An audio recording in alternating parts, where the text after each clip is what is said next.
Hi there, and thanks for listening in to this staff training video for Green Home Solutions. Today we're really going to focus on preventative strategies to avoid negative online reputation, and we're also going to go over our recommended procedures for how to start building out online reputation that looks great for your business. To start us off today, I do have a quick agenda. The first thing we're going to talk about is going back to the basics. We're going to address the evolution of customer feedback, how it's changed since the internet started playing a role. We're also going to go over what is included within a negative experience for a customer. And we're going to tackle overall what the big deal is regarding negative online reputation and why it matters to a business owner. We're also going to launch into how to actually start building reputation. By using the tools included with this Brand Builder package, we're going to cover how to ask for reviews and how to really feel comfortable asking for them from past, present, or future clients. Finally, we'll close off today by going a little bit over what you can expect moving forward and how we're here to help you along the way. To start us off today, I did want to go quickly back to the basics with customer feedback and customer service. As many of you probably remember, customer feedback has really changed in the past 25 years. So we want to address what role social media and the internet has played in that change. In 1995, when customer feedback first started coming out for business owners, there was a big difference in how it looks today. Customer feedback was really limited towards word-of-mouth reference. So if you had a great experience with the business, you might tell friends and family members about it, or shout it out to all of your friends over the phone or through word of mouth reference, but that was really the extent of it. As the internet started playing a more key role as of 2000, business owners were almost forced to implement more online methods of feedback in order to stay relevant in an online search. You can now see business owners starting to build out websites and collecting testimonials from their clients. Clients also now have the ability to email business owner directly in order to share how an experience went. As of 2005 and 2007, business owners started to improve their websites, collect more testimonials to put them online so that when they were being searched for, not only were they coming up, but they were looking great, and all of those positive experiences were shared with potential clients. Now, as of 2008, we experienced another shift as we entered into the mobile-focused world that we're still in today. This expanded in 2010 as we began to focus on social sites and applications. Now, with the smartphone, one customer can access other customers' reviews, testimonials, business information, opening and closing hours, phone number, everything that they could possibly ever need to know about a business, just from a few tips of their fingers in the back of their back pocket on their jeans is that smartphone, and they can access all of that information in one place. So now, unfortunately, gone are those days where one customer experience can only be shared by word-of-mouth reference. Now, one review, whether it be positive or negative, can be shared in seconds online and can quickly impact a potential client's decision to call your business when they do a search for your services. Now, when addressing customer feedback, we also want to quickly address what goes on with a negative experience so that when you receive a negative review, you kind of get an understanding of what's going on. When you have a customer who's sharing a concern with you in person, about half of the time they will also share that concern on an online review site. So it is important to tackle them head on. Now, 80% of people will take it a little bit further. They'll decide never to come back to your business again, which can directly impact the bottom line of the business. So it's something that we definitely want to avoid. 75% take it further as well. They will actually go ahead and register a complaint with the formal corporate office, or they will register a complaint on the Better Business Bureau, or even call their payment company to retract a payment. So these are all things we really do want to avoid, as they can directly impact your bottom line in a negative way. Finally, about 30% of customers reported that they received a headache, they felt their chest tighten, or even cried during their experience. These are things that we strongly want to address when they occur. We want to try and tackle those concerns in the most professional way possible to avoid being someone that's causing a headache or tightening of a chest or even tears during that negative experience. When you receive a customer complaint in person, if you have someone who's sharing a concern with you, we do have a few recommendations on how to tackle those complaints. The first thing that we do want to do is thank a client for their feedback. It might be against second nature, but it's actually sometimes kind of difficult to share what's bothering us, especially if it's something about that we really care. So for example, if a client is sharing a concern about their home with you, the first thing we want to do is thank that customer for their feedback. The next thing that you do want to do is apologize for the mistake. Occasionally, it'll be something that's completely out of your control, and that'll happen. But we still want to make sure that we are apologizing so that customer knows that their words have value to you and that they're not falling on deaf ears or being ignored. We also do want to take responsibility. Again, even if this is something that's out of our control, we still want to take responsibility and ownership and try and solve that problem immediately for the customer in order to avoid this customer from leaving you an online review that's negative. If it is possible to correct the situation or the mistake that occurred, then we definitely recommend doing so. But if it is out of your control and it is impossible to correct, then just try and make sure that that problem will not happen again for future clients, to make sure that you can reassure that customer that this will never happen again and they will not be able to experience it again. Now that we've addressed some of the importance of avoiding negative reviews online, we do also want to address why online reputation can help you out so much in a positive way. It is important to note that these days, 85% of clients are doing their research before giving your business a call, so your online reputation does play a very key role. When customers are doing their research, about 2/3 of people are more likely to buy or give a business a call if they find positive commentary about you online. Half of people are less likely to buy if comments are negative. In this case, it's pretty common that people are just doing their research and want to make sure that they're going to receive good value from their services. If a business has great reviews that speak highly about their technicians, they do a great job, they make sure that they don't leave any tracks in the house or something like that, it's really going to help your business out in the long run, because it has been found that a 1-star overall increase in your Yelp rating can lead to a 5 to 9% increase in revenue overall on the course of 1 year. So by boosting positive reviews online, you can actually directly boost your bottom line. Now, when attempting to build out feedback, it can seem a little bit scary because you want to avoid negative reviews.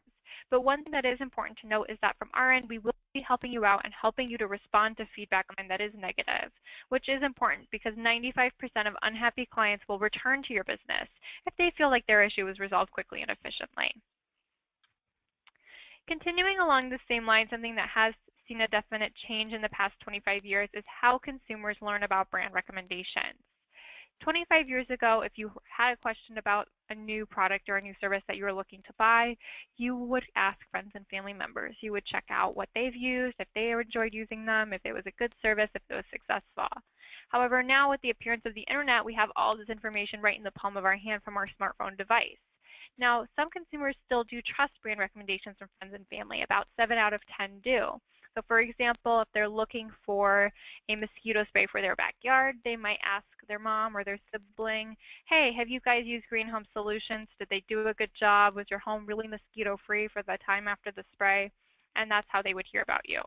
However, it is important to note that 9 out of 10 people do trust opinions posted online by other consumers. So instead of trusting recommendations from friends and family members, they do their research online and trust the opinions of complete strangers. They want to hear that other people online had great experiences, good value, and that you guys did a good job and it was successful.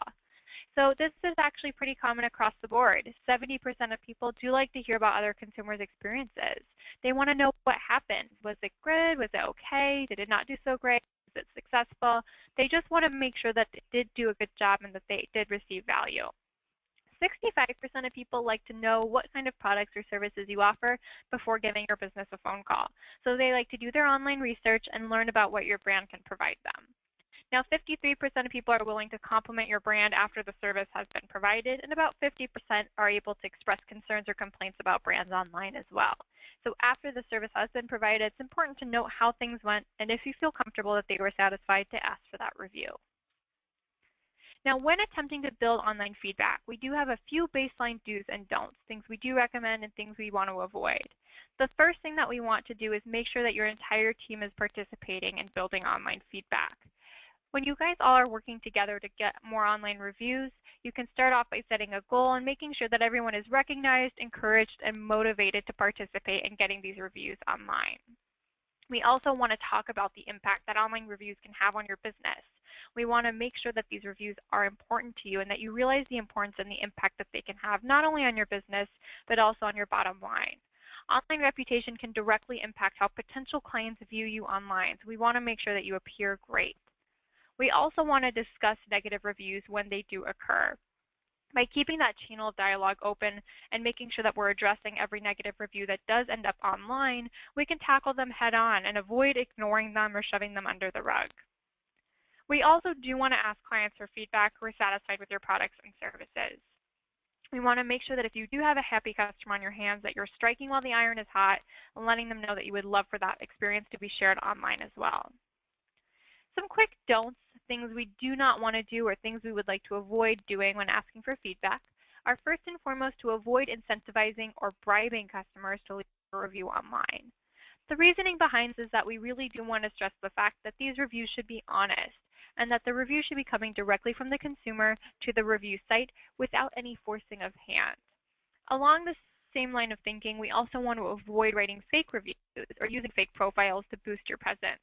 While it might seem tempting to do so, it is pretty dishonest. And these review sites might notice that you have fake reviews and ultimately take down not only the fake reviews, but also your honest reviews as well. This would really directly impact all of the hard work you guys have been doing to get good reviews online, and we would hate to see that happen. So we strongly recommend avoiding using fake profiles or writing fake reviews. We also want to avoid asking clients directly to leave you a good review online. We want to make sure that we're keeping it professional and that they don't feel pressured to leave a fake review or leave a review that's not 100% honest. Finally, we do not want to threaten clients who leave you negative feedback or ignore negative reviews online. Like I mentioned beforehand, our team will be helping to provide customized responses to negative reviews, so there's no need to ignore or threaten clients who do leave you that negative feedback. Now that we've talked a little bit about what to do, what not to do, we can launch into our recommended practices for actually asking for reviews from your customers. Moving forward, you should have received a box of marketing collateral. That marketing collateral should include a box of cards, which is recommended to be used with your clients to start building online feedback. As far as a process for using those cards, we do recommend a 3-part process. The first part of this process is teeing up that review right from the get-go with your customers. Next is handing out that card face-to-face, and finally a follow-up thank you communication. Now the first part of this process, as I mentioned, is teeing it up right from the get-go. When you have a new client or a customer who's just starting out with your services, let them know right away that you are working as a local business and you're always seeking feedback and always appreciate hearing how you did in order to improve your services. We do want to make sure that we're letting your clients know because it lets them be aware that you're asking them for that feedback and they'll be prepared for it at the end of the interaction when you hand them that card. At this point in time, you don't even need to mention the card or even the online presences or that you're asking for online reviews. Just let them know right then and there that you will be asking them for feedback at a later point after their project is completed. If at the end of the project or at the completion of the project, and if you feel comfortable that the client is satisfied, at that point you can hand them that card, which is the second part of this process. If you have a client who's ecstatic and so excited about the project that they've just completed with you, strike while the iron is hot and let them know again that you are a local business. You're very appreciative that they've worked with you and that you would love it if they would share about their experience online by using your review site. You can hand them that card, thank them for your business, and also just direct them to the back of it where they can find that online review link. As an employee of a local business, you can let them know that their feedback can directly help you. It can help you get recognized for your hard work and also let you know how you can improve. They can head over to the review site by hopping on their smartphone, tablet, or computer device, typing in that link, and then choosing the site where they feel most comfortable leaving you an online review.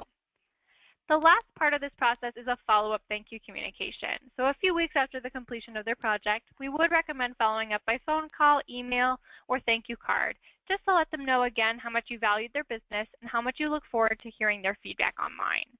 We do understand sometimes life gets a little bit busy. That card might get stuck in the purse or in the car. Maybe it got put up on the fridge.